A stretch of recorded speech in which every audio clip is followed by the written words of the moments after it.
হাসরের ময়দানে একটা ব্যক্তিকে দুজক থেকে উঠানো হবে। দেখুন বন্ধুত্ব কাকে বলে। আমরা আমাদের কারো সাথে বন্ধুত্ব এমন ভাবে করতে চাই, শুধু আমার বন্ধুত্ব দুনিয়াতে কাজে আসবে তা নয়, আমরা আখিরাতে কাজে লাগাতে চাই। কি বলেন? আমার বন্ধুত্ব এমন হোক, আমার বন্ধুত্ব শুধু এতটুকু যদি হয় দুনিয়াতে কাজে আসে, আখিরাতে হবে না, এটা বন্ধু না, এটা বিপদ।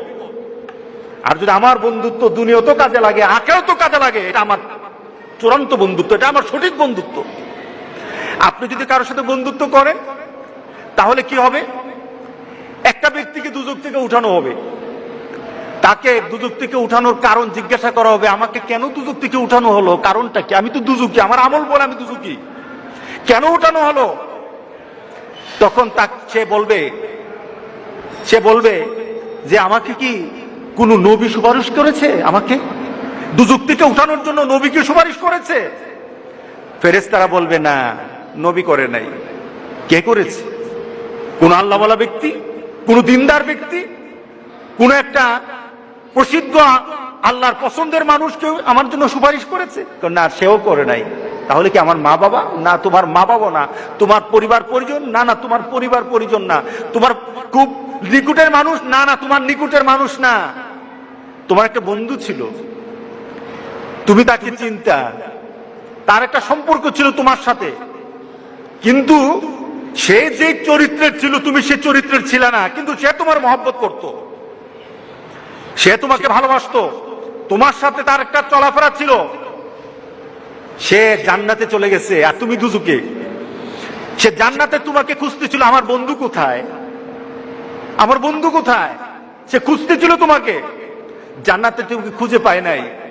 তখন আল্লাহকে বলেছে, আল্লাহ আমার বন্ধু কোথায়? তোর বন্ধু তো দুজকে, তোর বন্ধু তো দুজকে। তখন আল্লাহর কাছে বলবে, মাবুদ আমি তো বন্ধু ছাড়া থাকতে পারবো না। আল্লাহু আকবার, আমি আমার বন্ধু ছাড়া থাকতে পারবো না, আমার বন্ধুকে আমি চাই, আমি আমার বন্ধুকে চাই। আখিরাতে জান্নাতীরা আল্লাহর কাছে যা দাবি করবে তাই আল্লাহ দিয়ে দিবেন। সুবহানাল্লাহ।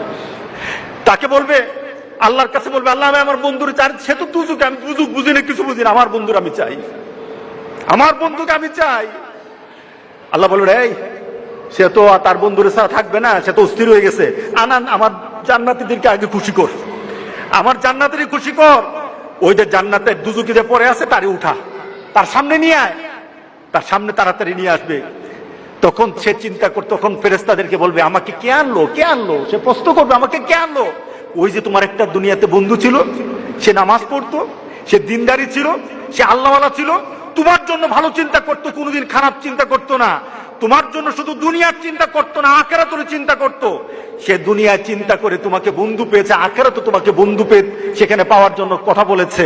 আল্লাহ সুবহানাহু ওয়া তাআলা তোমার বন্ধুর সুপারিশ আজকে তোমাকে দুজক থেকে জান্নাতি করে দিয়েছেন। কার সাথে ভালোবাসা করবো? কার সাথে ভালোবাসা? কথা বলা যায়, প্রতিবাদ করা যায়, কিন্তু আখিরাত যারা গুছিয়ে কথা বলে না, আল্লাহ সুবহানাহু ওয়া তাআলা বলতেছেন যে লাহওয়াল হাদিস ওয়া মিনান নাসি মান ইয়াশতারি লাহওয়াল হাদিস, কিছু সংখ্যক মানুষ তারা ক্রয় করে নেয়। কি করে ক্রয় করলো? খেলোয়াড়রা সরকারের সাথে, শিক্ষা ক্রীড়া মন্ত্রণালয়ের সাথে তারা তাদের বেতন নিয়ে তারা তর্ক বিতর্ক করা আরম্ভ করলো, বেতন বাড়াতে হবে, বেতন বাড়াতে হবে, বেতন বাড়াতে হবে।